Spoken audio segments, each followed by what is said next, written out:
Hey guys, this is me again, Makina Adventure TV. Okay, dito tayo sa panibagong episode ng aking vlog, no? So, ngayon lang ulit tayo nakapag-video. Gawa ng tayo busy. Alam niyo man po na overall po tayo lahat ang gumagawa, no? Ako na yung gumagawa ng sasakyan, ako pa yung magkukuha nito, ako pa yung partsman, at ako pa magbibideo, ako pa mag-i-edit. So, di ba? Ako na talaga lahat, no? Kaya yun, kaya bira tayo makapag-video dahil pag busy po tayo, hindi tayo masyadong makapag video ng mga ating mga ginagawa. Pero yun, try ko pa naman yung best ko na makapag-upload ulit ng mga video na makakatulong po sa inyo at may babahagi ko po sa inyo. Okay, so kung bago pa lang po kayo sa akin channel, please subscribe Makina Adventure TV at paki-follow po yung aking Facebook page na Makina Adventure TV and paki-like po yung aking Facebook page also, yung Garahe ni Pops Auto Services. Okay, paki-share na rin po itong video na to, no, para sa kaalaman din po ng iba na mahilig mag-DIY or mahilig sa sasakyan, no. Okay, so bago po yung intro po muna tayo.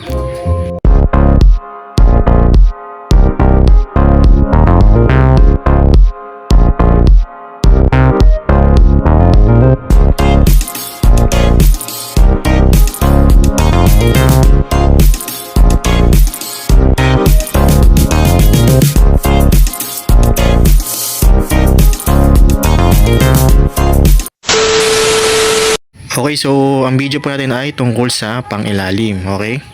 So itong ginagawa ko ngayon ay Toyota Avanza. Nagpalit po ito ng tie rod rack end kasi may play na.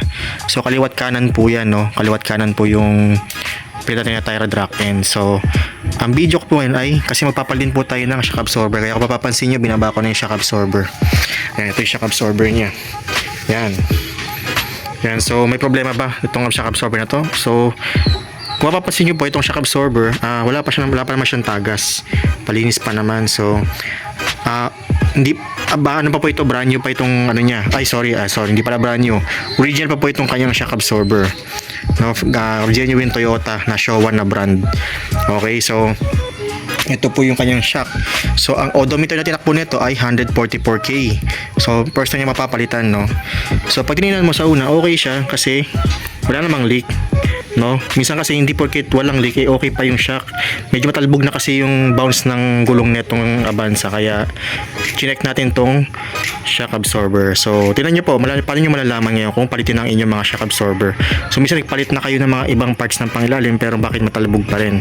Okay, so ito yung isa sa mga dahilan, possible cause. So pag binaba ko to, yan, pipisilin ko pababa. Yan. So pag binitawan natin, mapapansin nyo, umangat naman siya, kaya lang dahan-dahan. Ayan. So tingin nyo ba, goods pa ba itong ganyang klase na shock absorber na pagka binaba natin, ang tagal bumalik, no? So hindi na po yan goods, mga kamakina. Okay? Kasi once na ang sasakyan na lubak or napadala sa malakas na lubak, magi-stuck yan, no? Ang tagal bago bumalik, kaya masakit. Ramdam yung kalabog. Kaya ganyan lang po yung kanyang balik. Dapat yan, pagka tumalbog, balik kagad yung kanyang shaft. Yan, balik dapat kagad yan sa original position. Okay, pero pag yan medyo matagal na po siyang bumalik, medyo makalag na nga po yan, no? So para nyo ma-check to na maayos, so kailangan nyo ibaba yung shock absorber, kalasin nyo yung coil spring.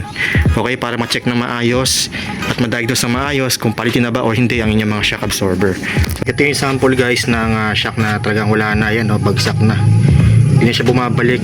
Unlike dito sa left side na, sa right side natin, ayan, bumalik pa siya kahit paano. Ito hindi na.